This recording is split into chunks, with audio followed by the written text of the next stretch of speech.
Hello and welcome to Anybody and Everybody.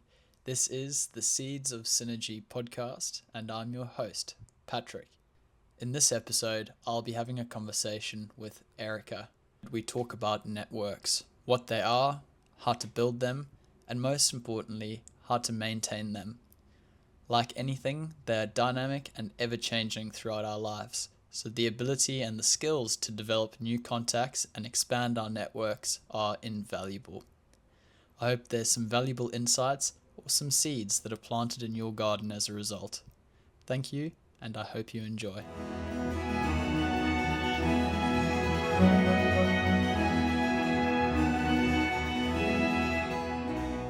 How are you, Erica? I'm doing great. It's a pleasure to be here. It's a pleasure to have you. We actually met in a very strange circumstance. It was on the train back from Machu Picchu to Ollantaytambo. Yeah, that's correct. You were doing a hiking trip around to Machu Picchu. Yep, I was doing the Salcantay track Okay, how did you find to that? celebrate my 45th birthday, actually. So it was a Wow. special occasion. Yeah, And you do quite a lot of hiking in your spare time. That's a really big hobby of yours, isn't it?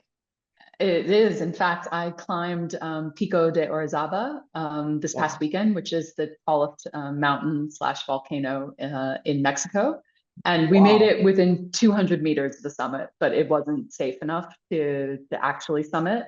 Wow. But yeah, it is a very regular part of my life. What altitude did you get up to? 5,430 meters. Wow. Yeah. Wow. Did you experience any issues with altitude sickness or no? I am very lucky in that way. I just don't seem to be impacted that much. There Wow. was another member of our group who did, Yeah. but we were able to help him continue anyway. Yeah. But yeah, it's you definitely can at that height. 100%. I think the closest experience I had was at 4,700, but because Hmm. I've been at sea level for most of my life, the altitude was a really big shock to my system. And Yeah.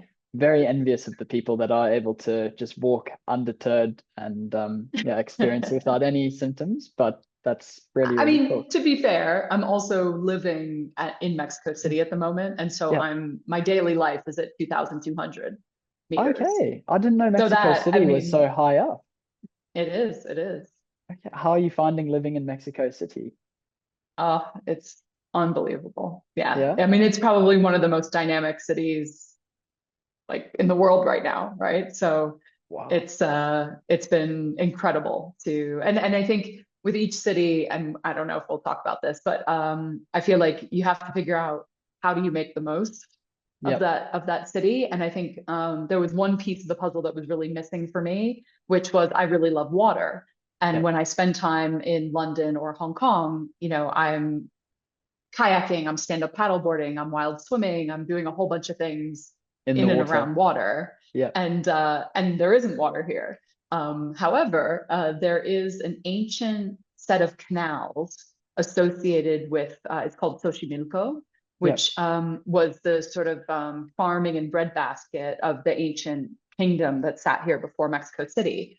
And you Wow. can go kayaking down there. And I have found somebody willing to rent me kayaks on a regular basis. And so now I've solved that. So it's kind of amazing. Perfect.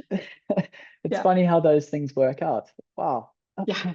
Yeah. So yeah, I think you just need to, I mean, people talk about manifesting. I'm not sure that I would necessarily describe that, but I think setting an intention and seeking opportunities, through we might talk about this also. The strength of weak ties is a recurring theme in my life, Yep. and managing to identify, this friend who had a connection to a seven generation farming family there who happened to have kayaks, like it took me a while, but I got there. Well, actually, if you wanted to, I'd be very happy to dive into what it is that you specialized in and are working in at the moment, which is networks and network theory. Yes, It's that is true. That is true. a lot to unpack there, but talking about the baseline level, you talk about nodes and edges, and you have network graphs. Would you be able to speak to Hmm. that a little bit? Like, what is a network graph? It is a way of visualizing the relationships between people or organizations or other pieces of information. I focus on mostly humans, but so all of the dots in the what they call a graph are the people, Yeah. and all of the lines are the relationships between those people. Okay. And I look at it in so many different contexts, but you could use, for example, your LinkedIn connections data or your Instagram data or your, whatever, Yeah. and say, here are all the individuals and here is who knows who or who is connected to who, given a particular context. Okay. And from my understanding of a brief read through your work, everyone has got Yeah. different network types that align with them and their personality. What are some of the different network types that people can find themselves in? I would say so. I really like the work by this particular researcher, Yeah. professor at Dartmouth called Janice McCabe. Yeah. And she did a study where she looked at the friendship networks Yeah. of undergraduate students at a large Midwestern university in the US. Yeah. And she identified what was the relationship between the shape of their network, their friend network, Yeah. and their academic success or their success in college, right? And she basically said that most people have one of three different network types. So the first one they describe as the tight knitter, which is kind of like a ball of yarn. So all of your friends know each other, and you're all sort of tight knit into this one little community or this one little group. And the second one that she talks about is she calls the compartmentalizer, or which kind of looks like a bow tie or a four-leaf clover or something. So where you have a few different groups of friends. So maybe the friends you play football with, and the friends that you study with, and the friends that you go party with. But those people don't know each other, and you're the common denominator between those two, three, four groups. Yeah. And then the last one she talks about is what she calls the sampler or the daisy. And that is like you're at the center and you have individual relationships with a bunch of different people, but none of those people know each other. And she basically talked about what is the impact of having that sort of shaped network in terms of driving an outcome in your life. Okay, I know from my experience, particularly with Hollywood and TV shows, really aligned with sort of Friends and How I Met Your Mother, which I think would be that tight knitter sort of Yep. connection.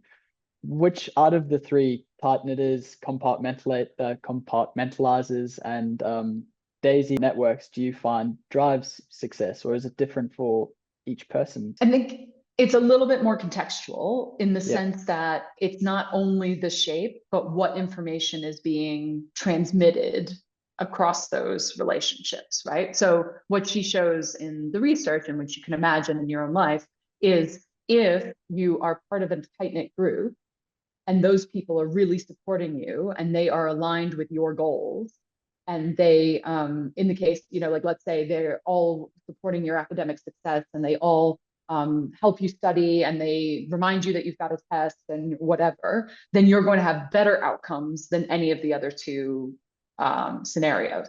But if those people are undermining your success and saying, oh, don't study, let's go out and party, or academic success isn't important, or they're not supportive of what your goal is, then you'll actually have worse outcomes than the Right. others. Yeah. And so in her research, she determined that the compartmentalizer was the sort of safest bet, Yeah. because you didn't necessarily maximize your outcomes, but you minimize. So like, let's say you had a group of friends that you did party with and you had a big test coming up. You could say, well, maybe I'll not hang out with the people who just want to party all the time. I'll hang out with people I study with, or Yeah. I'll hang out with a different group. So you continue to have the social support and the social interaction, but it's not undermining your success. Yeah. Right. And you can think about that, and it shows up not only in that context, but you can imagine it showing up in the context of, post graduation real life, right? Yeah. So one example that I often like to use is, imagine you have a comparison between the tight knit group and the sampler group. So the tight knit group, that's a ball of yarn where everybody knows everybody like friends, or the daisy where nobody knows anybody. So the daisy scenario in terms of getting new information, new ideas, access to new opportunities, diversity of perspectives, that one is going to be the most successful because each of those individuals have access to a whole different set of information than you because they're not hanging out in one tight-knit group. So it's really valuable if you're trying to get a new job, for example.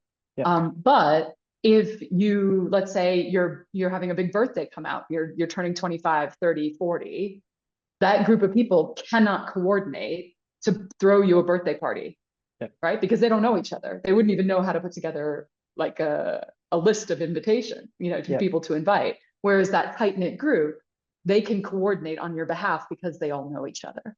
And so it really depends on the situation, which one is going to be more valuable, which is why there's really no such thing as a perfect network. No, but in terms of the business world in particular and professionally, everyone always says it's not what you know. That definitely helps, but it's who you know and the importance of networking and having different people in different lines of work to get a better picture of the whole, or even just to broaden your own perspective. Would you be able to speak to the importance of networks in both professional development, but also in just everyday life? Yeah, no, totally. I mean, I think that again, it depends what you're trying to achieve and what the context is. There's a great research, actually. I think the article where they talk about it is called Better People Analytics, and I think it's in part of the Harvard Business Review. But they actually mapped networks within organizations and identified in what scenarios it was optimized for example, innovation or optimized for execution, right? So like if you had a project and knew exactly what you wanted to do and you just needed to execute on it, that sort of tight-knit, very hardworking group that's very integrated is going to be more successful at achieving that outcome. But if you're looking to innovate or generate new ideas, then you want the diversity of perspectives. And so you want a network that is less tight-knit, right? And so you see it show up within organizations in a work context, but also between organizations. So if you're in a sales or business development or recruiting or real estate, like, sort of roles within your organization where your engagement with the outside world is really important, then that diversity, that like many connections that are maybe weaker is more powerful in terms of driving your outcomes professionally than if you are maybe in a product development team that's really trying to deliver on a deadline, right? And it needs to be more inwardly focused. So you should, honestly, when you start thinking in terms of networks, you see them show up absolutely everywhere. Everywhere. I think someone I talked to who's in the counseling field says that the only period in time where we're not in relationship or in networks is when we're born and when we pass away. The rest of that time we are constantly interacting and engaging in relationships and building our networks, or the networks we're born into from our families and their associated friends. You've got a really good quote on your website, which is performance drives success, but when performance can't be measured, networks drive success. And I thought that resonated quite a lot. It's a very famous researcher called Barabasi. I think he's at Northeastern University, and he has done a lot of research around at what point, and you think about, and a great example is the art world, right? So you can have two artists of the exact same, or actually he uses a very good example in one of his books where he basically said there's a piece of art, right, that was shown in all the top galleries and it was presumed to be, done by a specific artist and was worth millions and millions of dollars. And as soon as they figured out that it wasn't made by that artist, the value of it completely dropped, right? So it's, even though the quality of the work is exactly the same, right? It's not like it's a different painting, it's the exact same painting, but suddenly, because it's so subjective and very much based on who is the person that created the painting, right, then the value changes. But if you look at another context where you can really measure performance, like I think the example he uses in the book is a tennis player. It's like you can look at all the stats of a tennis player, and the people with the best stats are usually at the top of the game, right? There is nothing about the name of that individual that is subjectively influencing the outcome, right? So that's the way he describes it, which I think is really helpful. I think so. I wanted to ask, so the whole networks thing, how did you get into that? Was it someone that you met that was specialized, or how did this journey begin for you? How did it begin? I mean, I think I would start by saying, maybe just to step back and say that Yeah, a lot of the most important changes that have happened in my life have been as a result of, as I mentioned before, this concept of the strength of weak ties, yeah, right? So, like my first job opportunity, I graduated from university just after, well, just as the dot-com bust was happening and yeah. just before 9/11. And so then 9/11 happened and there was basically no job opportunities. And so I ended up working as a receptionist in a place that sold tile. Okay. Okay. And the woman who designed the kitchens and designed the bathrooms, she had a friend from university who was a product designer, which is what I was trying to become. And she connected me to that woman, and that's how I got my first job in design. And so this is like the perfect example of weak ties because I am absolutely not in touch with that woman anymore. I didn't No. even really know her, right? Somebody else made that connection. But like many of my career opportunities have been a result of something similar. So I'll fast forward and say I was the MC of a conference in Hong Kong focused on startups, Yeah. and the a head of a VC firm was speaking at that conference, and I introduced him on stage, and we got into a conversation. And lots of people have been asking me what my next career move was going to be, and I would say, well, I'm not that interested, like I'm not that sure what I'm interested in, and so I'll probably just join an organization and support them to Yeah. achieve their goal. And everybody was like, oh, well, that's very reasonable. And he said, don't you wish you knew? And I was like, what do you mean? He's like, don't you wish you knew what you would go all in on? Yeah. And I was like, and I think I just had this assumption that I could only learn at the rate of my own experience. And I would have to try a job, like it or not like it, make a second move, like it or not like it, right? And just iteratively learn. Yeah. And he made it clear to me that I could accelerate that process. And the way I think about it is about basically sort of a camera or a lens coming into focus very slowly. So from that moment, which was probably November of 2014, we'll call it, Yeah. it probably took me 5 years or four, maybe 3.5, 4 years for me to have the clarity that I have now Yeah. about what is the thing I care about and like to actually move into doing that full time. Yeah. Well, what I was going to ask is it's not a very easy thing, especially if you've already established yourself in a particular career or profession, to all of a sudden pull the handbrake, for lack of a better word, and see what it is that you're actually wanting to pursue and focus in that zoom. How did you navigate through that time and sort of figure out where it was that you were wanting to zoom in on? Yeah, I mean, I think I am lucky in that my degree, which was in industrial design, design is quite a transferable skill. Yeah. And so I think that what I often say to people is design used to be the what of what I do, and now it's a little bit more the how of what I do.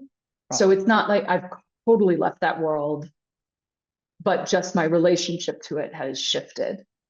So I think that there are people where that's a harder thing to say, although I would say most jobs have some sort of, or most skill sets have something that's transferable. But I think the other thing that's really important that plays a big role is the sunk cost fallacy, Yeah. right? So a lot of people think, well, I've spent X number of years doing this and it's not worth it to give it up. But I mean, to spend more years doing the thing you absolutely love, I don't know, it seems like a very fair trade-off.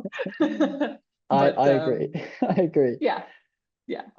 I think it is, particularly nowadays where there are so many opportunities and we've never been more connected than ever before. I think you did a podcast talking about the Kevin Bacon's 6 steps of separation, and how now Yep. on Facebook it's only about 2.5 or 3 steps between their users. Between What everyone. between everyone. In terms of steps of separation, what's your view on that? What does steps of separation mean? Well, I think the thing that's interesting, and I think this is a little bit about, I think maybe I'll say we all have sort of a social fingerprint, right? So we have a way we show up in the world, Yeah. and that it's consistent over our whole lives. And it's quite challenging to change it. I mean, you can, but like there is sort of a default setting that we all have. And we think that most people behave like us socially, but actually that's not true. There's a whole spectrum of the way people behave.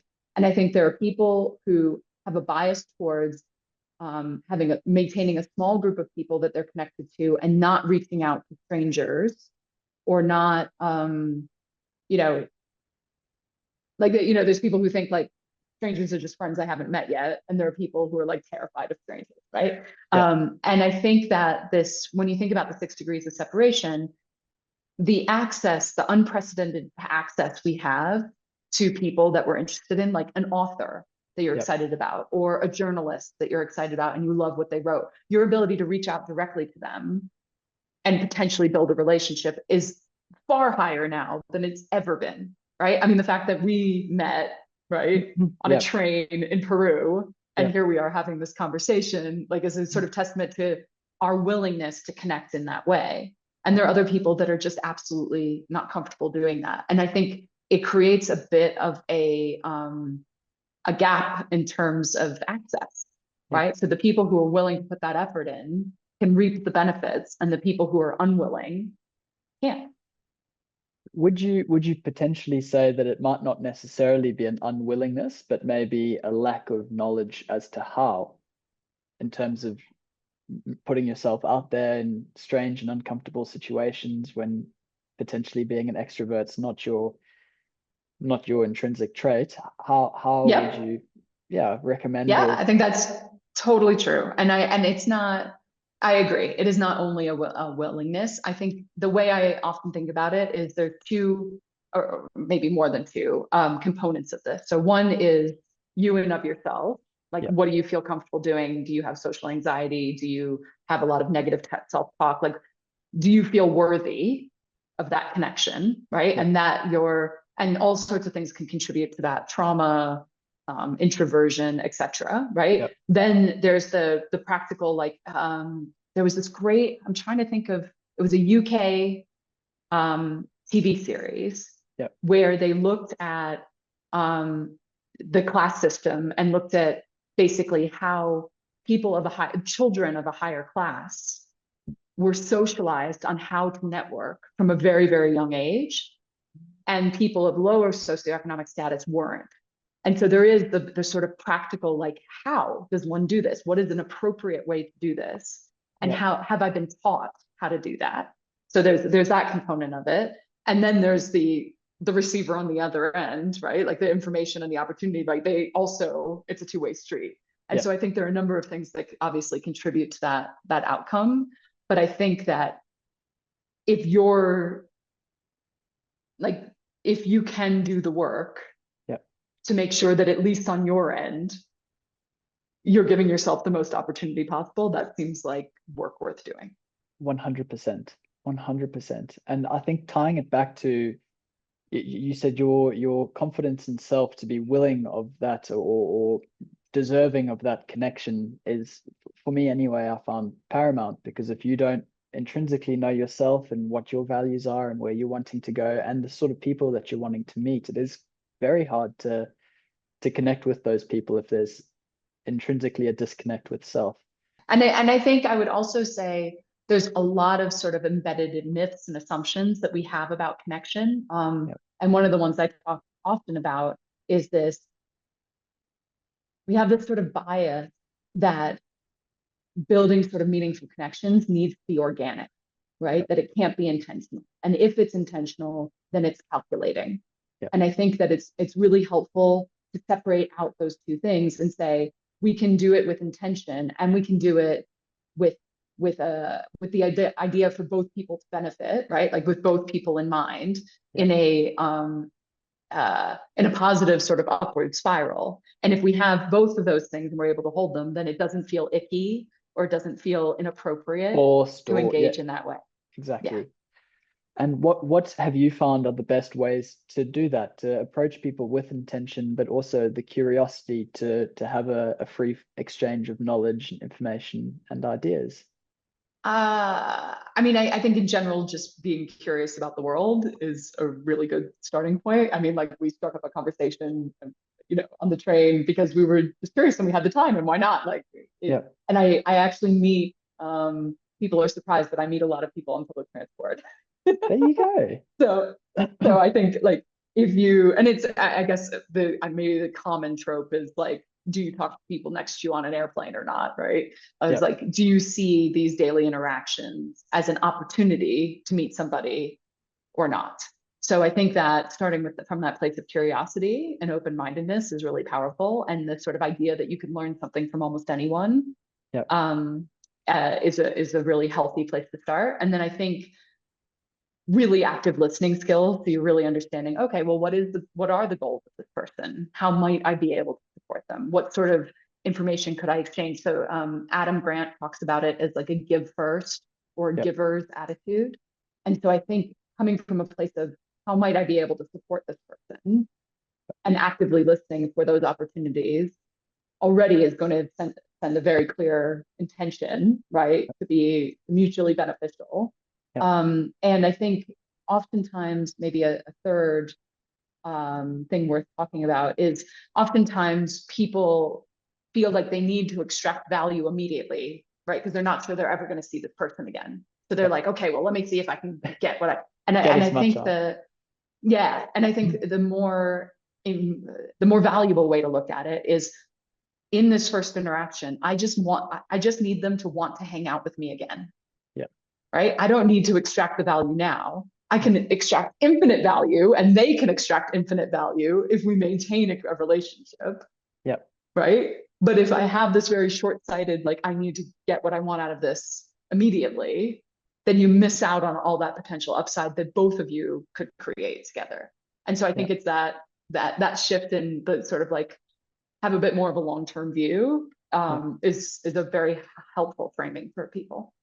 I think that exactly, if you are wanting to put in the effort to engage and invest in a meaningful long-term network and connection, putting in the due diligence to learn about them and understand them a bit more before exactly going straight into what can I extract, what can I absorb for myself is a really good way of looking at it. You talk about Metcalfe's law as well, and I was just wondering if you might be able to explain what Metcalfe's law is. So the most common way people describe it is, let's say you've never had a telephone before and you get a telephone. A telephone is really only valuable if there's somebody else who has a telephone. Right? Because you can't call nobody, right? And so the idea is that the more people who have telephones in that specific example, the more potential people you can call, the more valuable the technology or the product becomes. And so you see the same with a lot of social media. I mean, we can argue whether social media is social, like that's not, but we could use WhatsApp as an example. I know it's another communication tool, but it's like the more people who have WhatsApp, the more valuable WhatsApp is, because the more people you can communicate with. And so Metcalfe's law just actually states, well, what's the math behind that?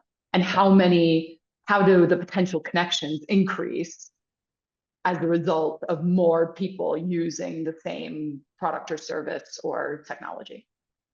Perfect. That was a really thorough explanation. Thank you. You're welcome.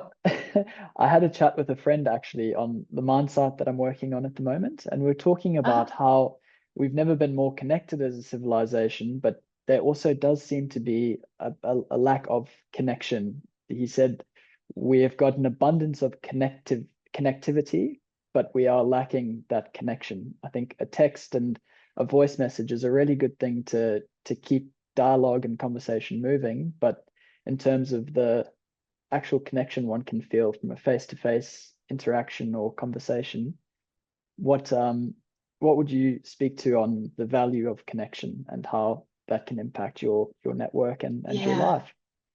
Yeah, well, I mean, we can talk about that at all different levels, but I mean, I think fundamentally, social media is a misnomer, right? Because and there was this great blog post, I think it's Remains of the Day. I can't remember who the author is, but anyway, he had this great explanation where he's like, if you are the product, then the service is not social.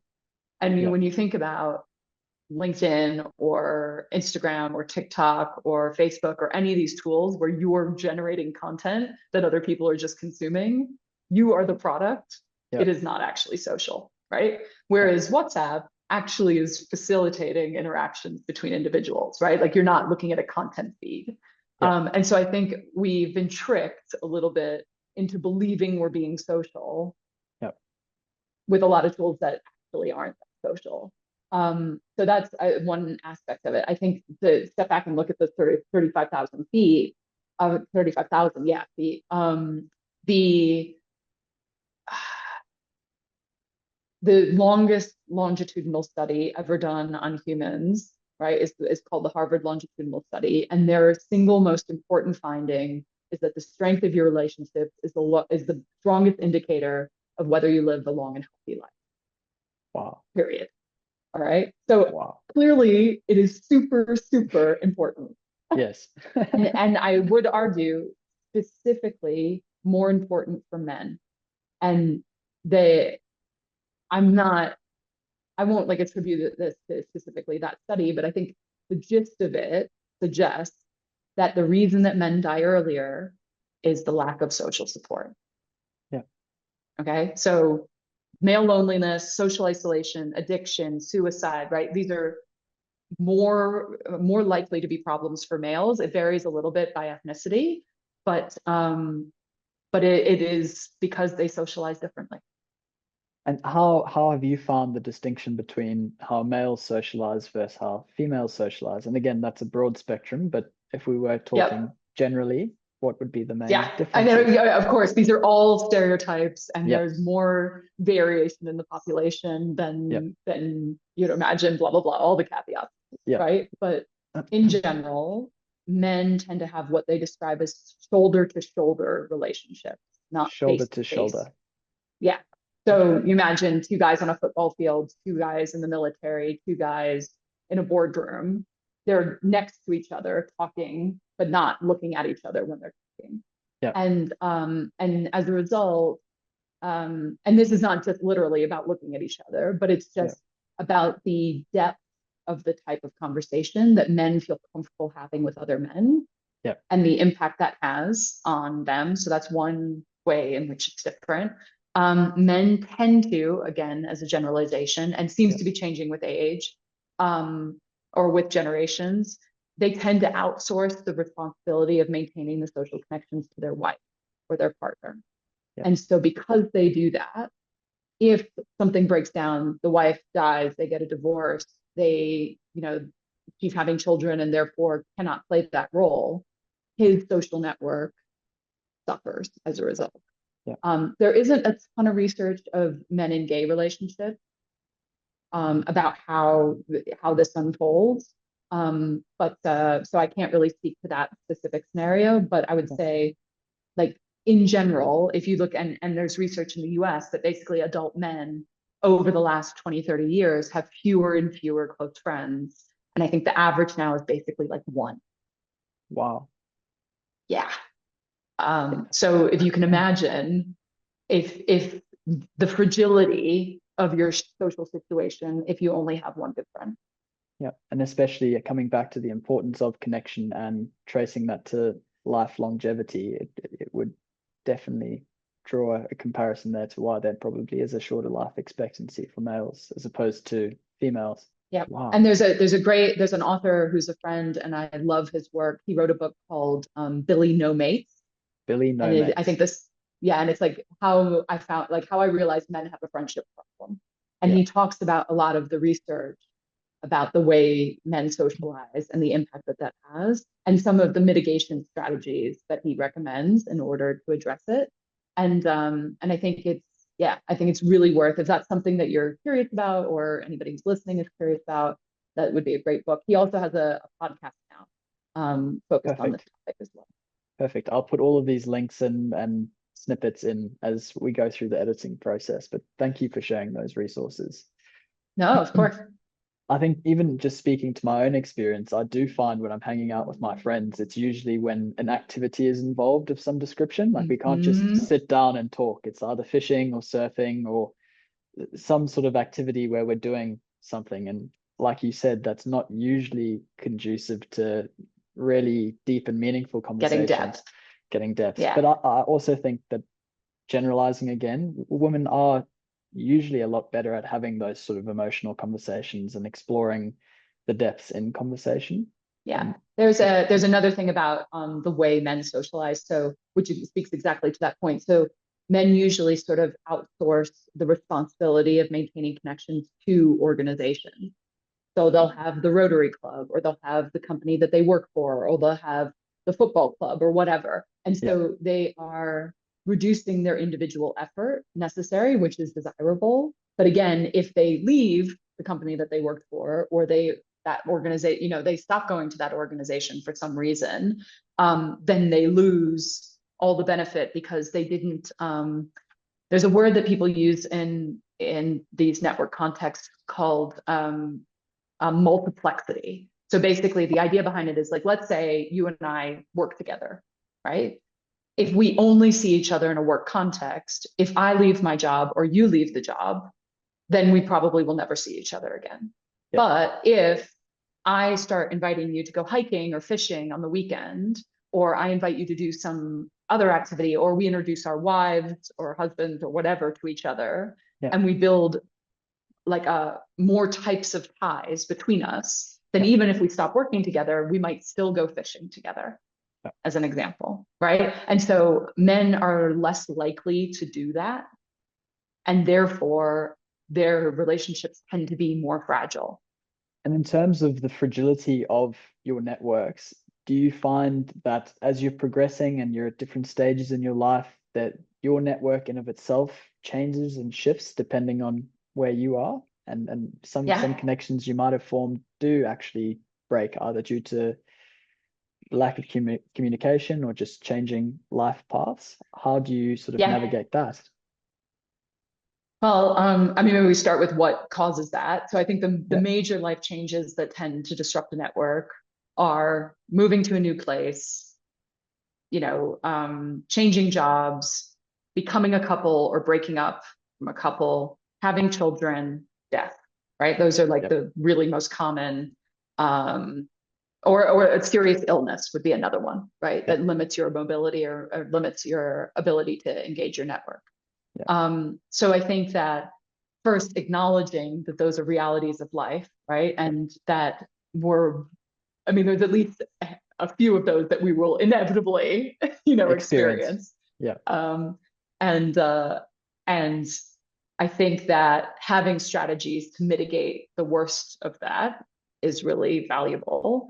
But also just acknowledging that change is the only constant. So I think the stat is that basically 50% of people's network turns over every 7 years, something like that.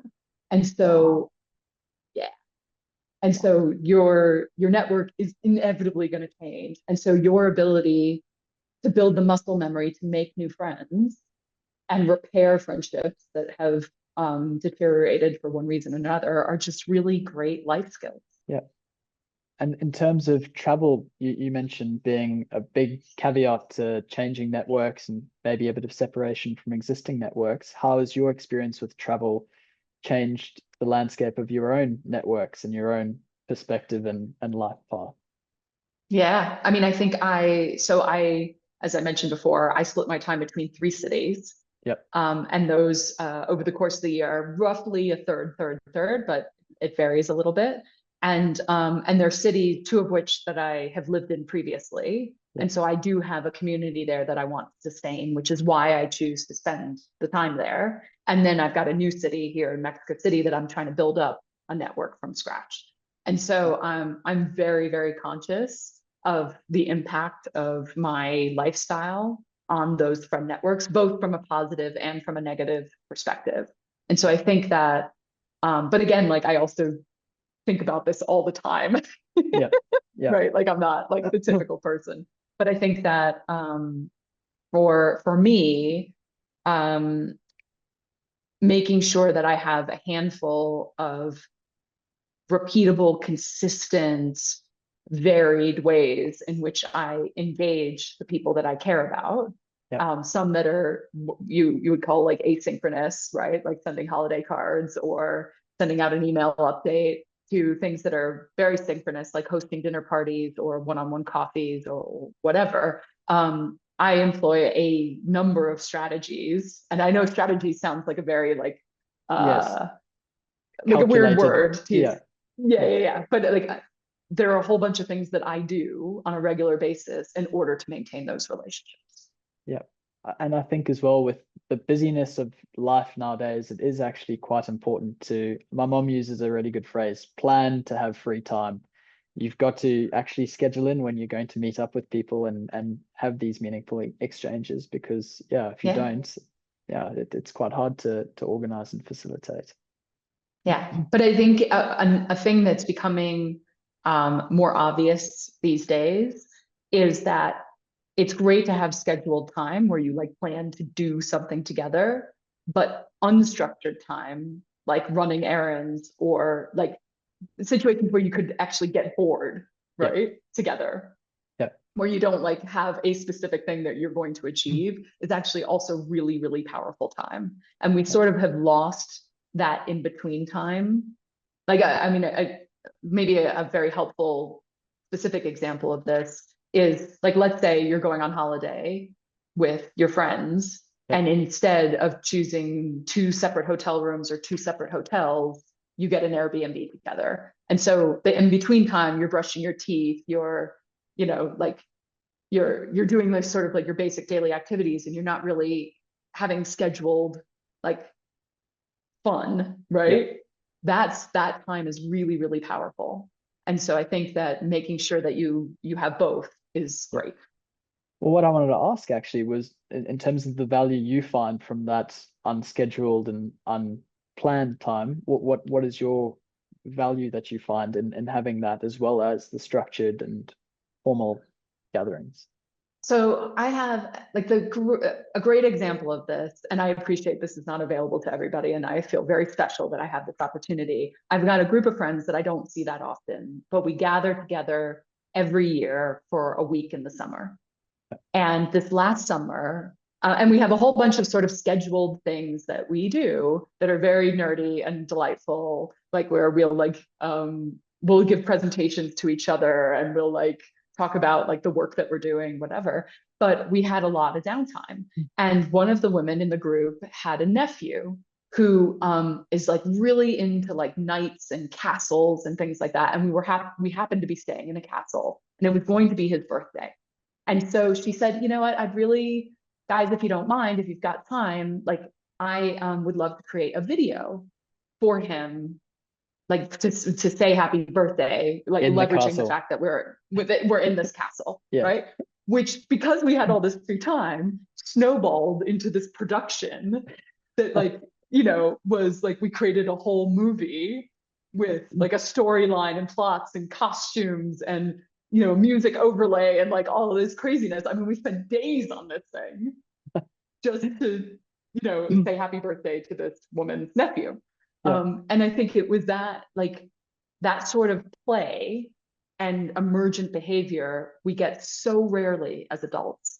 Yeah. And I think it is so, so precious that you have, and I guess, and another example, sorry, I'm gushing about this, No. but one of the things that we do there is we'll like make up games. Yeah. So if you imagine like kids playing, and let's say they happen to have a ball or they happen to have a hoop or whatever, they'll start making a game, and then something will happen where they need a new rule and they'll add a rule, and then they'll keep playing, and then another rule would need to, you know, and we play like that as adults. And man, it is so different than most social interactions that adults get to have. I think that that's actually such a beautiful point because I think that what you're describing does sound like tracing back to just pure childhood joy and sharing that joy with friends, even though you guys might be grown-ups. It is really important to tap into that youthful joy and creativity.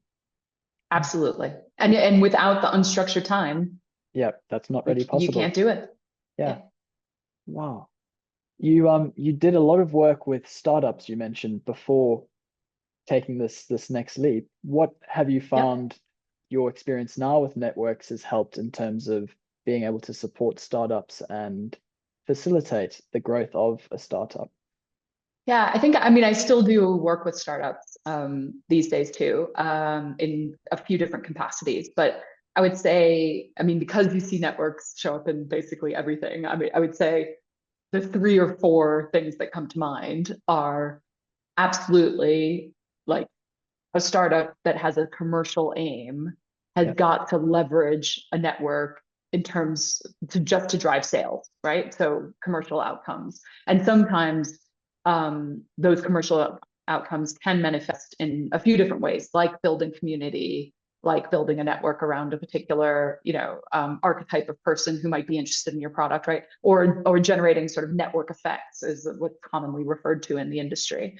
And so I think it shows up absolutely on the commercial end, but it also shows up in the context of decision making in the board, right? So a founder who has a board that's supporting them to grow their business, if that board is not diverse enough and basically has a lot of groupthink, then the result is going to be a less successful business. And so even when you think about, well, what are the perspectives that I have on my board? Am I getting diverse enough advice and information? Are there biases in that group? It can play a huge role in the success of that business. And then I would also say, which is this one gets a little bit more conceptual, but the ecosystem in which that company is operating has a shape in the same way that we talked about shapes earlier in the conversation, individual friend networks, and that shape also drives outcomes, right? So if the ecosystem in which that business is operating or the problem that they want to solve is not well structured and it's very disparate and not well connected, that's going to influence the ability of the startup to harness that in service of their goals, right? So I mean, it shows up everywhere.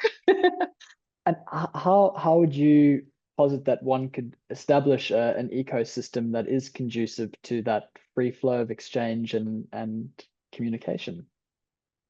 Yeah, I mean, I think I haven't done a lot of I've done a little bit of modeling of those ecosystem networks, and I think the best answer I can offer now is that the shape of the network will influence the way you engage with that network, not necessarily whether it's going to be successful or not successful.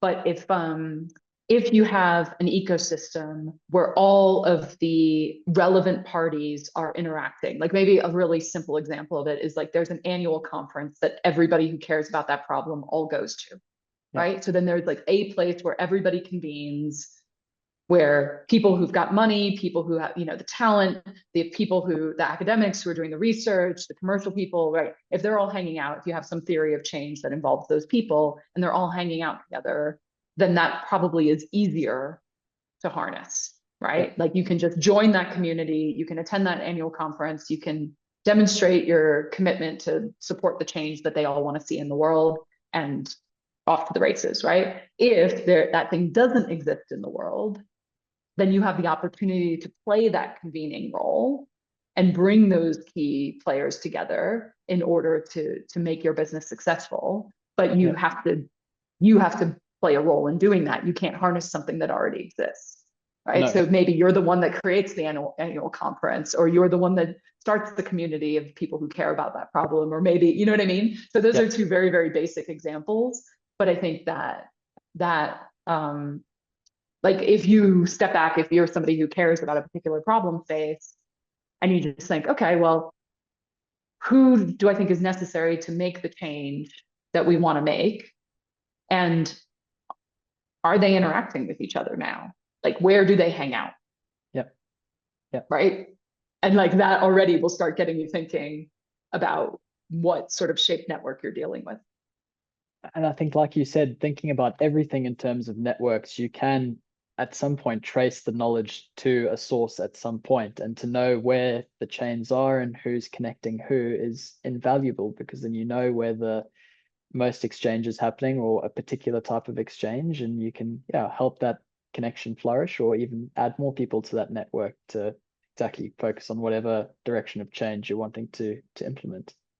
Yeah. And then like a really simple example of this in like, we're getting a little bit conceptual, so I think just bringing it down to something. So it's like, let's say you want to sell to a particular type of company, right? If you identify a sort of distributor or a service provider that all of those types of companies need to interact with, and you partner with them, then your access to more of those types of companies is more rapid because you have sort of like a hub, a super connector of people who are very well connected to the sorts of companies you want to sell to or sorts of people you want to sell to, right? So that's a very simple way of thinking about it.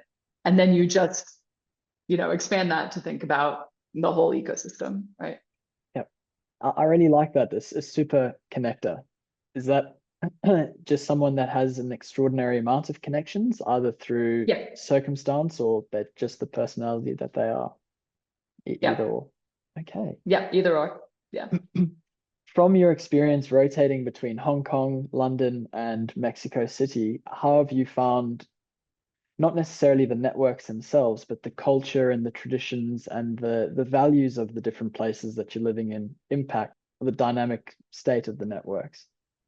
Yeah, no, it varies a lot. It varies a lot. For example, and this is again like a very simple anecdote to try and illustrate a larger point, but I have this concept of like, how likely are you to get adopted? So if you're sitting alone having dinner or sitting alone at a bar or whatever, how likely is it that a stranger is going to like chat you up and that you could hang out with them the rest of the night, right? In London, it basically does not happen. Like I have never, ever, ever been adopted in London. But the first night I spent alone in Mexico City and one of the first nights I spent alone in Hong Kong, I was adopted like that.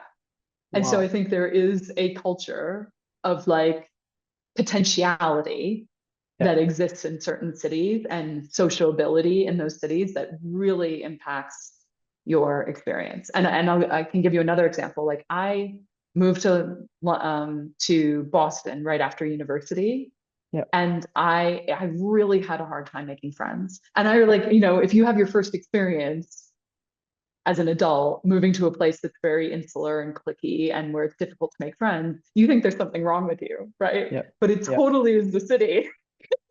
Because as soon as I moved to Hong Kong, it was like, it's so the difference is really pronounced, actually. And where people entertain and how they entertain and what sorts of questions they're interested in asking you. Like it varies so much from place to place. Yeah. And in terms of your own experience with travel, have you found that that's given you more capacity to be a bit more understanding and open-minded when you are in these different cultures and places?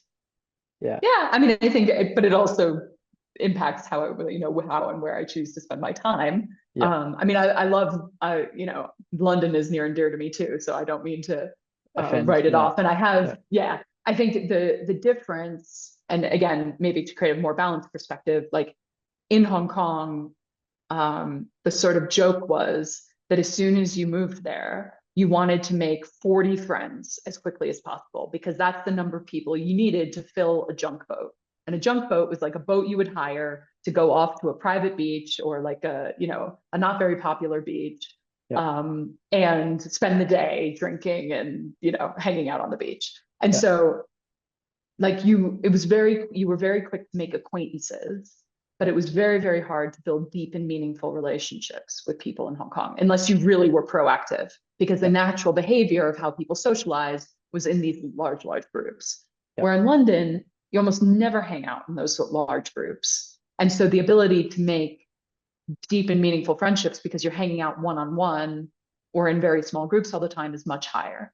And so that like you like balancing those two out, right? Is great, but they're just very different behaviors. Yeah. I read as well your field's friendship paradox. I was wondering if maybe you might be able to explain what that is. Sorry to completely. No, it's fine. It's fine. The idea behind it is this is a little bit hard to explain, but basically most social like human networks are like a power law, which means that there's a few people who are really, really connected and the rest of the people are not that connected. So that goes back to the idea of these like super connectors, right? So And I guess maybe a good analogy is looking at like Instagram followers, right? So Taylor Swift and Elon Musk and whoever else, they have tons and tons of followers, Kim Kardashian, whoever, right? Yeah. And then the most of us have very, very few followers. And so that's what I mean when I say a power law. And so the friendship paradox is this idea that your friends have more friends than you, right? Because if in your group of friends, one of them, or I mean, we'll go back to the Instagram followers.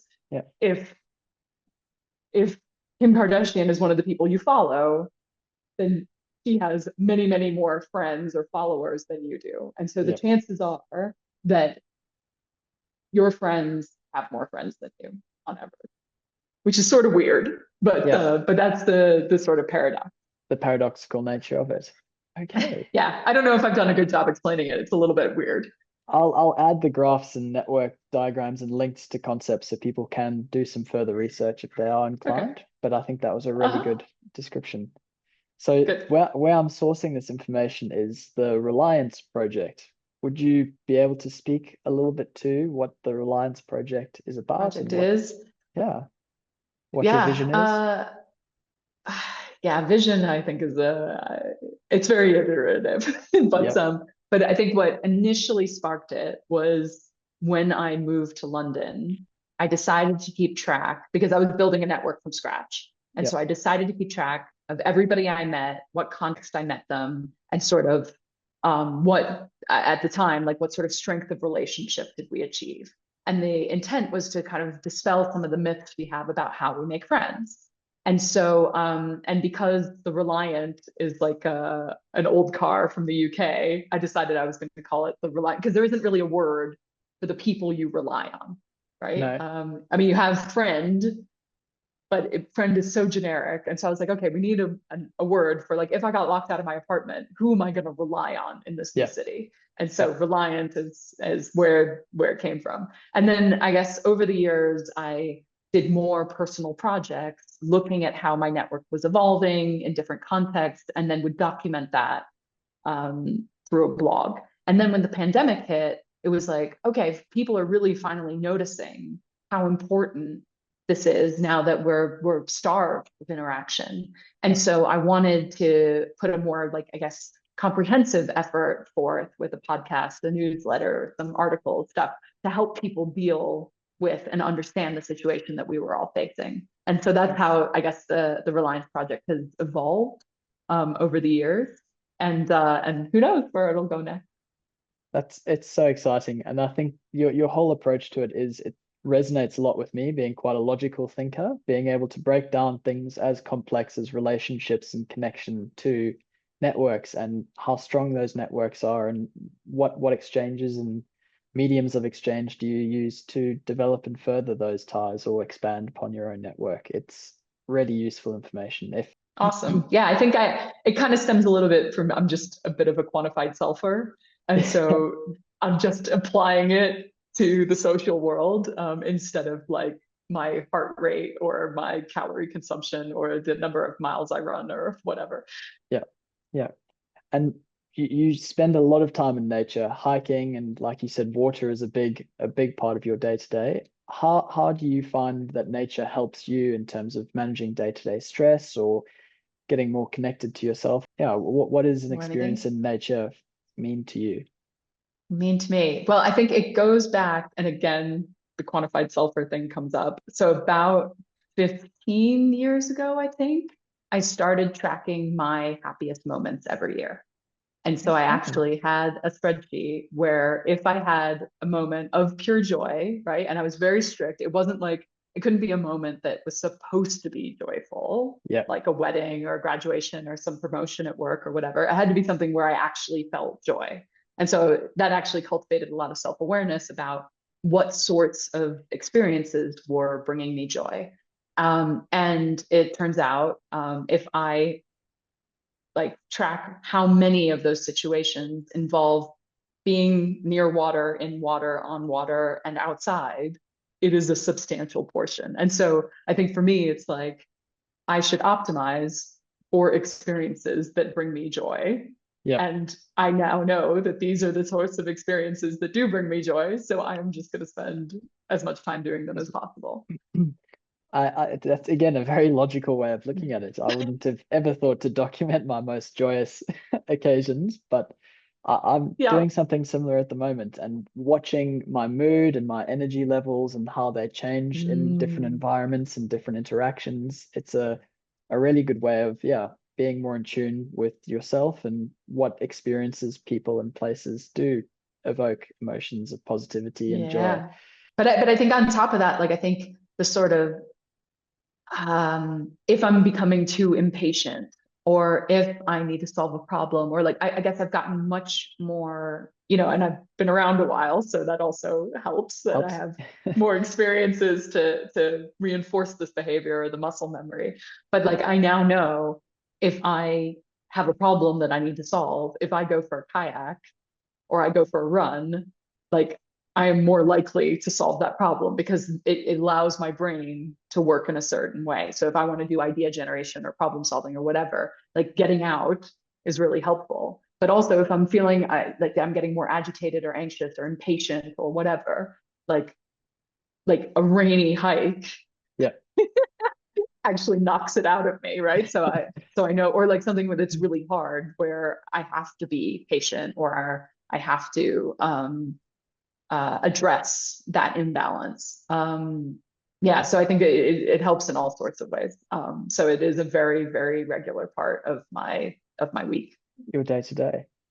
And Mm-hmm. from all the places that you've traveled and seen, I'm sure the highlight reel is quite extensive. But if you were to recommend a place or a part of the world that was really meaningful to you and was probably one of those distinct joy contenders, what would Mm. what would come to mind? The first place that comes to mind is Yunnan in China. Yunnan in China. Yeah, so Yunnan is a province in the southwest of China. And what's incredible about it is within days of each other, you can be in rice paddies and snow-capped mountains. And it has incredible diversity in terms of food and architecture and culture. It has one of the highest in terms of like ethnic diversity within one province in China. It's the only coffee producing province. So if you're a coffee fan, Yeah. that's a good reason. But I just absolutely love Yunnan. So that's one. Another, and it's like kind of off the beaten path, like not tons of people go there. Yeah. I think Sri Lanka is another super interesting place.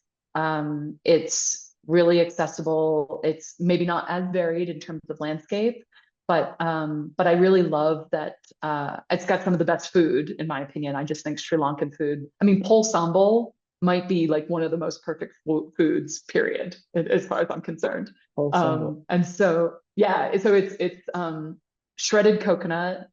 And so it's like sweet, tangy, and spicy all at the same time. So it's like shredded coconut and lime and chili Wow. and like in equal part. And so it's just, and you can sprinkle it on basically anything. And so yeah, but I really love, I think there's something really amazing about the culture because 75% of the population is Buddhist and have experience with meditation from a very young age. And there's a sort of like calmness that you experience there that I just think is really special. So that's very high on the list. Gosh, I mean, there's some places that are not that easy to get to these days for political, safety, natural Yep. disaster sort of reasons. I really enjoyed Peru.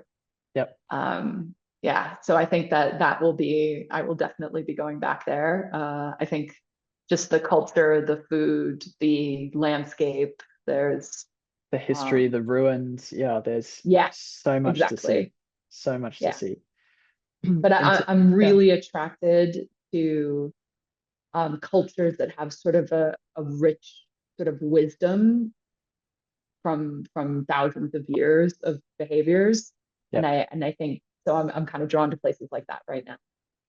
And how would you say that sort of dated approach to life that a lot of the ancient cultures and civilizations, and even not so ancient, varies from your experience having grown up? You grew up in the US? Yeah. How do those two juxtapose one another, or what have you found has been the differences that you've had to change in terms of your perspective coming from the States? Perspective. Yeah, I think so a book that comes to mind that I found really interesting was 1491. And it basically talks about the Americas before Columbus discovered it.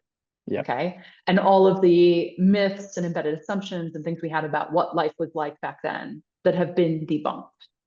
And so I think that what I find really interesting is, and China is not too dissimilar in terms of like it has a very, very rich history and a lot of behaviors and ways of thinking and whatnot that are embedded in that rich history.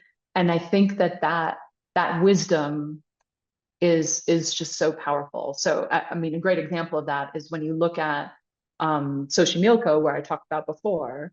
So they have this very ancient method for agriculture that was so smart and was completely ignored by Western society. And so they have this thing called the milpa, which is basically they grow corn and squash and beans together, and they call it the three sisters. And basically, the symbiotic relationship between those three crops means that you don't degrade the soil. And so the soil was of high quality for like 1,000 years, Yep. right? And it's like, why don't we incorporate some of this really incredible knowledge, right? And on top of that, it's nutritionally complete. So like that's an example where I'm just like, gosh, it's so frustrating to and for all the innovation and the newness and the excitement and the optimism, right? There are lots of things that are at least have been really great about the US. We can discuss what's going I'd rather not discuss what's going on right now. But but I think I just like Chinese medicine. I mean, is another example, right? Like when I lived in Hong Kong, if I got sick, I would go to a Chinese friend and I would say, okay, what do I need to go and get? And they would send me to this place where they're boiling all sorts of weird herbs for hours or days on end. I would show them the Chinese characters. They would give me a bowl of something. I would drink it and I would feel like $1,000,000, 12 hours later.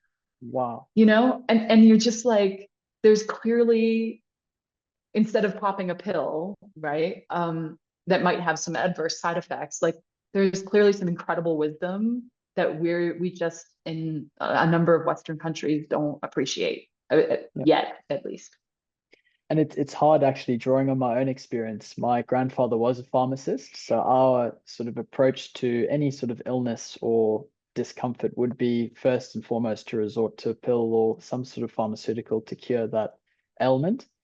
But spending some time in Peru and even a bit more with indigenous communities in Australia, a lot of these ancient cultures have got such a strong knowledge of the benefits of plant medicines and traditional medicines. So I do think that it's something that we do have the capacity to integrate a bit more into the modern world. And I think there's definitely a movement at the moment trying to make more of that readily available. But yeah. I mean, I definitely remember the first time, like I was like maybe the first or second time I traveled to China on business. And like I would sit at dinner and they would order a bunch of dishes that we were all going to share. And as they were coming around and they were explaining them, everybody knew, oh, this is good for the liver. This is good for your lungs. This is good for your skin. This is good if you're pregnant, right? Like there was this very clear connection between the food and your health. And also a very clear connection of like what the animal or the thing looked like before it was cooked. Yeah. Right. Which we like totally don't have, at least in American culture. And that, I mean, that was such a wake up call for me as like a very young, impressionable 20 something coming to China and being like, oh, wow, like there are parts of the world where people know this, know? Yeah. And I think about it as well in terms of the body, mind, and spirit. There's many different things you can do to benefit all three, but what you're eating does play such a big role in how your digestive system's going, how well you're sleeping, how well you're able to have the energy you need to go about your day. And be able to identify what it is you're eating, where it's come from, why it might be beneficial for different parts of your body is really cool. Yeah. And just to pull it a little bit back to networks, I think that in general, again, a bit of a generalization, in Western culture, we tend to want to subdivide things and put them into boxes or categories, or we think about the parts and not necessarily the The whole. holistic. Yeah. Yeah, the whole and the relationship between all the parts in the whole. Whereas I think in Asian or Asian cultures in general, they don't tend to do that subdivision. And Yeah. so I think as a result, the sort of interconnectedness of all these different aspects and how they impact you as an individual and your community and society at large is more intuitively understood Yeah. in those cultures than the Western cultures. I mean, and obviously it's complex and it's harder to understand all those relationships, but ignoring those relationships, we do at our own peril. And I think from my own understanding, a lot of that might draw upon from the scientific method, where I think in a lot of, particularly the Western world, where science and what science is reporting and putting out into the world is a big part of our belief systems and what we know to be true and not true. But what I found with the scientific method is, whilst it's really good for taking something out of its natural environment, isolating it, and then testing lots of different variables and seeing what the variables impact is going to be on that system, that is not completely representative of how that isolated object actively integrates and operates in its dynamic ecosystem where it actually does reside. And yeah, coming back to the sum of the parts, looking at it in the whole, because nothing in this world is actually separated. We're all connected in some way, shape, or form. So taking a step back and seeing the whole is quite important. Yeah. I mean, and a really good, again, basic example of that is vitamins, right? Yeah. Like isolating vitamin C in a pill and taking it is very different than eating the fruit. Yeah. Right. Yeah. Which is also very different than eating the fruit grown in really great soil, which is also different than, right? So it's like the more you look holistically, there's a lot more complexity for sure. I wanted to ask again, sidestepping back to the more network side of things, what is Luhrmann's majority? Oh, so the majority, the illusion of the Yes, majority. the majority illusion, sorry. It goes back to the same idea of this power law, right? That in a network, you're going to have a handful of people that are more connected than everybody else. And so therefore, if they're saying that something is good, your perception is that more people believe that's good or bad or whatever than is reality, right? Yeah. And so the way this often shows up is, well, to be honest, it shows up in so many contexts. But let's say, again, we'll use the Taylor Swift example, right? So let's say Taylor Swift says that something is good, right? Yeah. Then because so many people are following Taylor Swift, and some of those people are going to take on that belief because Taylor Swift said it, people are going to believe that more people think it's good than actually believe it's good. Right. Right. Because of disproportionate visibility of that individual in the overall network.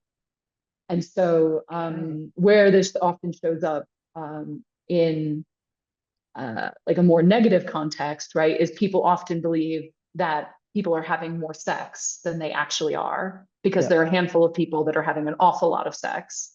Yeah. And because they're interacting with a bunch of different people, the perception is that, oh, everybody's doing it, right? Or drugs or alcohol or whatever. And so you might get this perception that is the norm when actually it's actually the minority. And that also goes for political views, that also goes, so there's many, or like, something is trendy, right? You see a handful of people who are very popular start to wear a certain sneaker. Yeah. And then you're like, oh, well, everybody must be wearing this sneaker. I better get that sneaker. And then so it's like kind of a self-perpetuating, prophecy. Yeah. Okay. And that is actually a really good point. I think particularly now with social media and the amount of leverage that a lot of high profile people do have, it can be quite easy for people to jump onto the majority illusion when in actuality that might not be the case. Yeah. How do you find it's good to distance yourself from that illusion? What's your best way to sort of navigate to the truth? Because everyone will have their own perspective or outlook on what a truth might be, either grounded in facts or emotion. I think the more diverse your network is, the better. Yeah. Right. So I think that the more and diverse in a whole bunch of different ways. And one of the things that that I do have on the Reliants Project, if people are interested, is an article where I explain how to map your network, so that you can get a sense of actually how diverse it is. And I mean that in all different ways, in terms of gender, in terms of age, in terms of socioeconomic status, in terms of geographic, nationality, or where they live, or whatever, whether they have children or don't have children. There's so many different ways we can describe ourselves.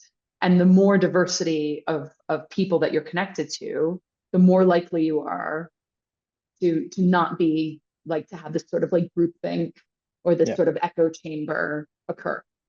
And so I think that that's your best bet, is just being active. And I'll give you a very, very basic example of this.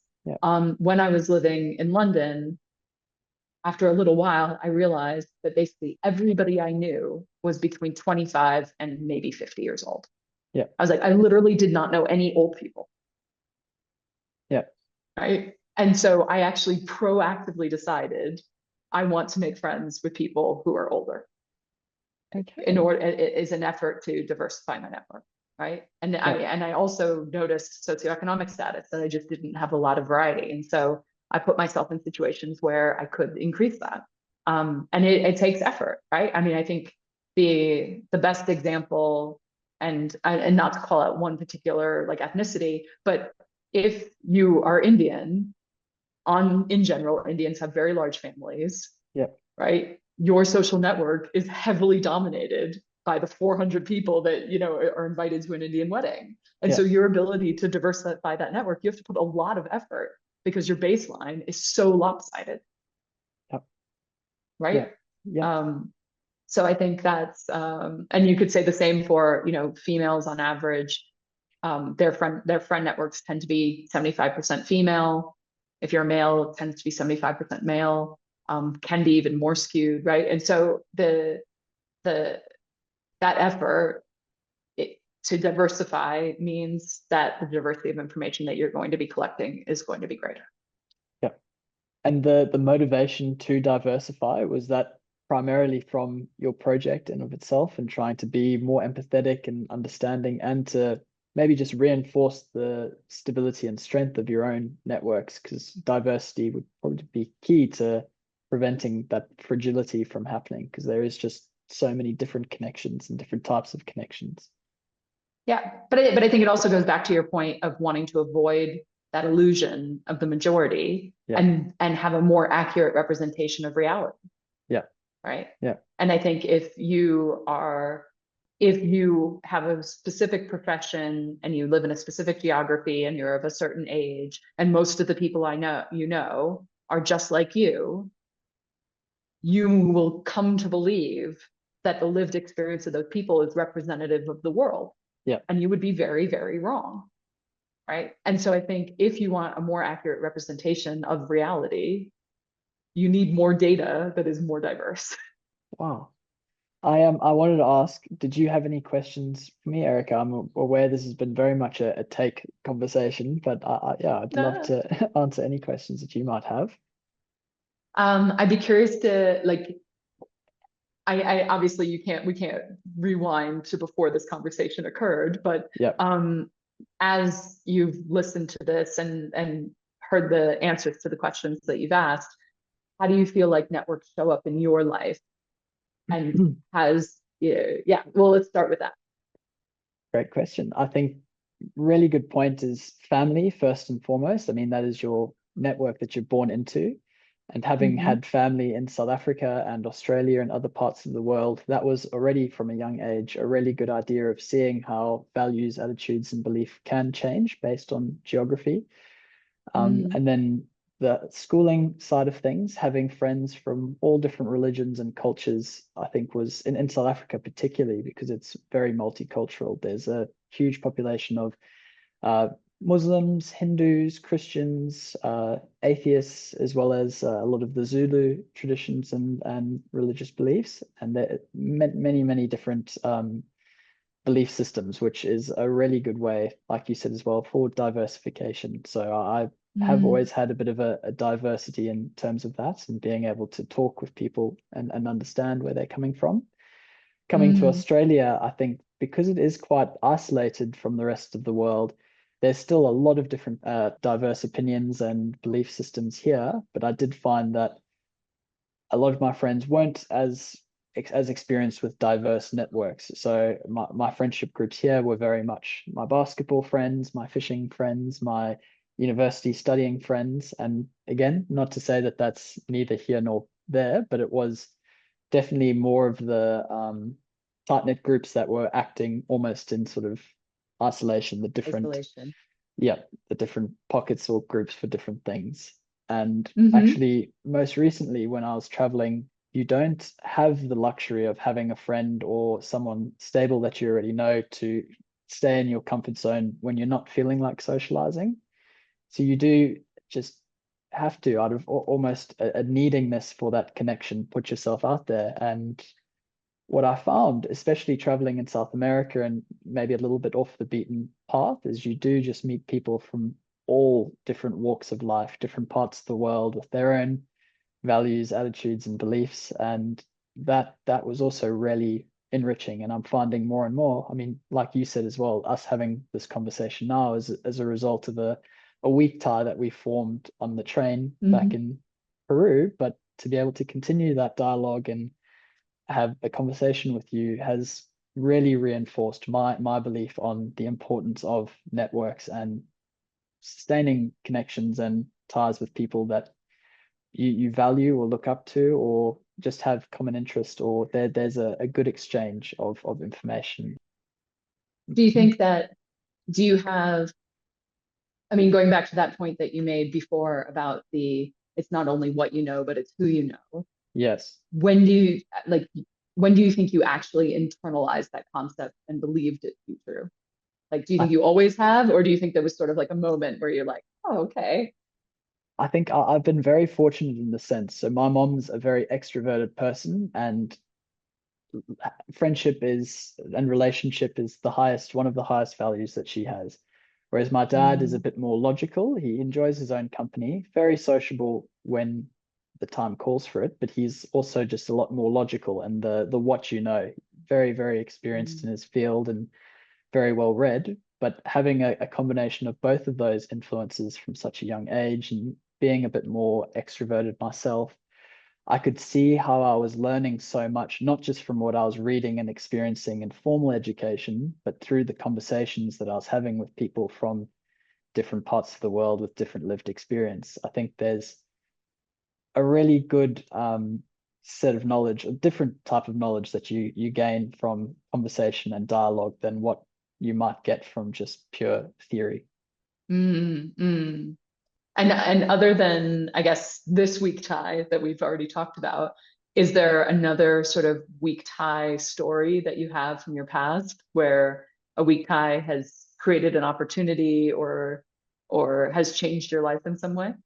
I would say so. I would say they're no longer a weak tie, but I was connected with someone through a friend whilst traveling, and they were a very spiritual person, and they were telling me all about their outlook on life and how there's more than what meets the eye in their perspective.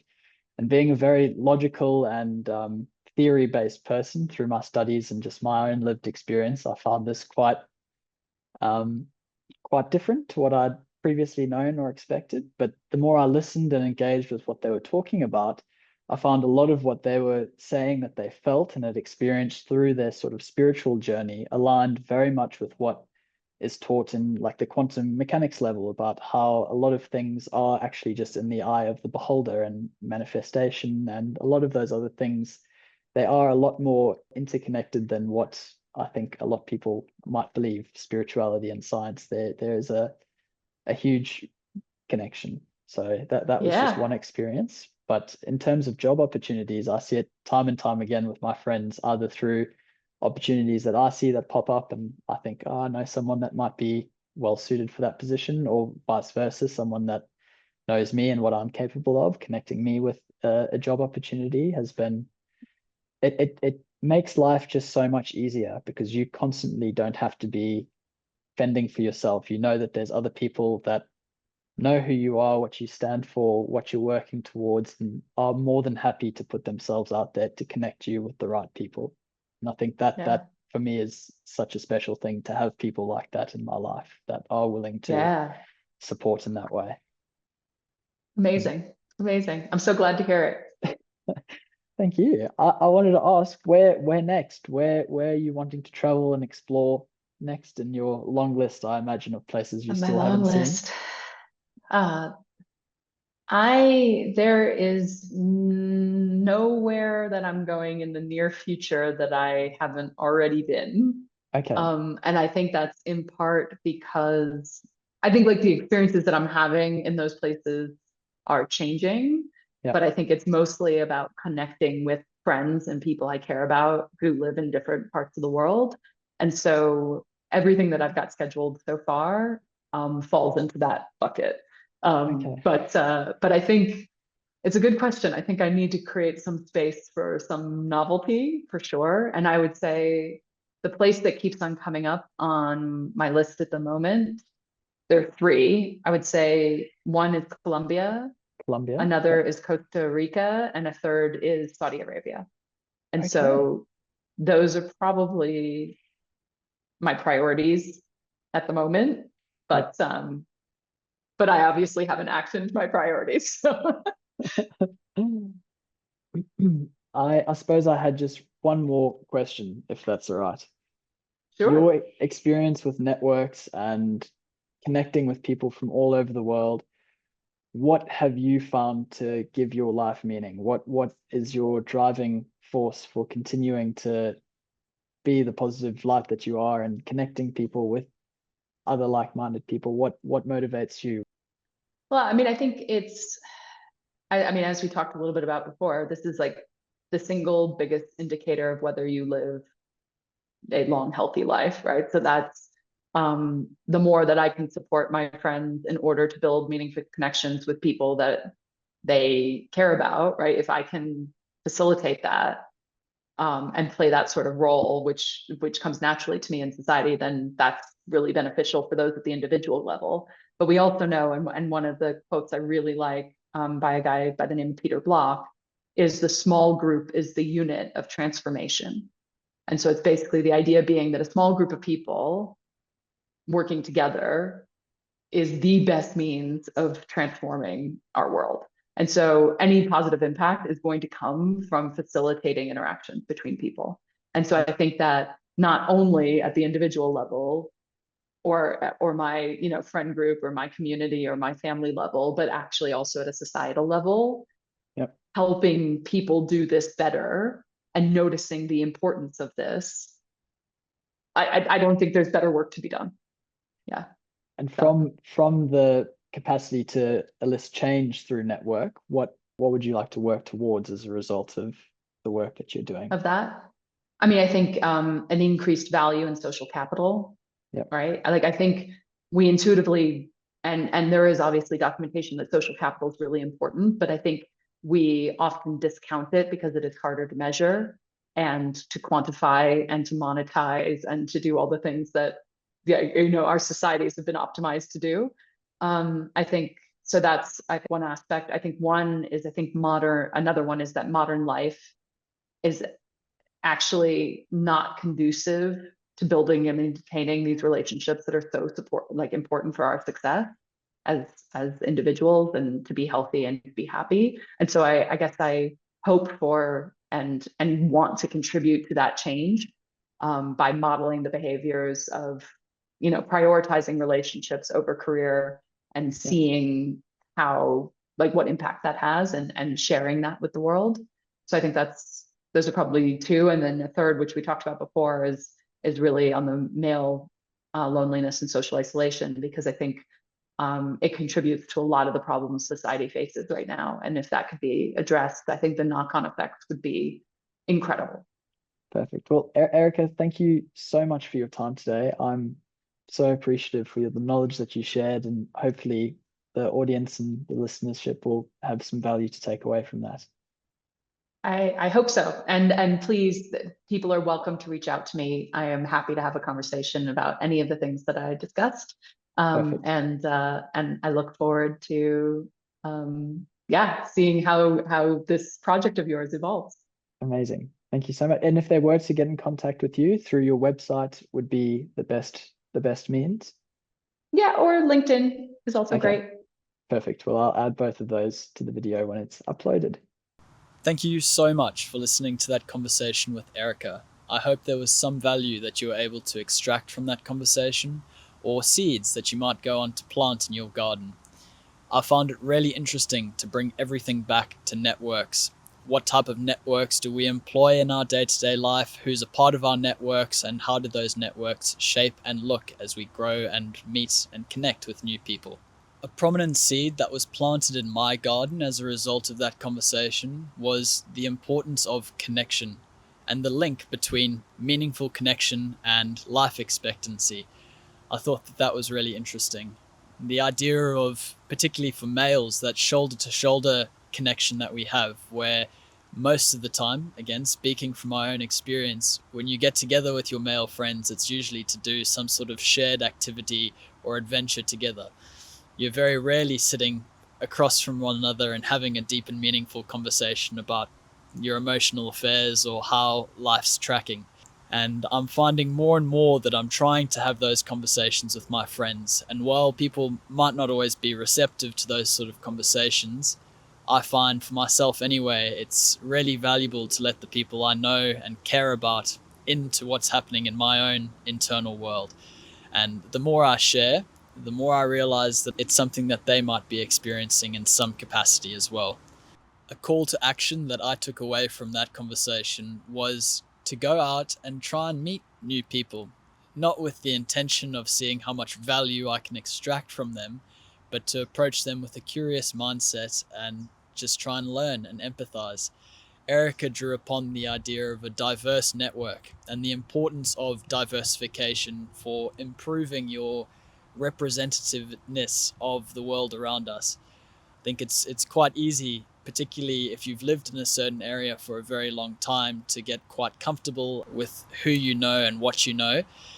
But every once in a while, to put yourself out there, step outside your comfort zone and introduce yourself to someone new and trying to start up a conversation is a really good way of branching out and expanding upon your already well-established network. And who knows, a weak Thai that you might meet at the gym or on a train in Peru might end up being a very good friend or someone that you can learn a lot from. If you'd like to get in contact with Erica, you can find her links below. A lot more information can also be found on her website, therelianceproject.com. And I'd urge you to have a go at mapping out your own network and to see how far and wide it extends. If you enjoyed this conversation or felt that there was some value or seeds that were planted, please feel free to share and spread the message. I'm sure that there'd be some other people in your life that would have some value to extract from this conversation as well. As always, thank you for listening and have a fantastic day. Cheers.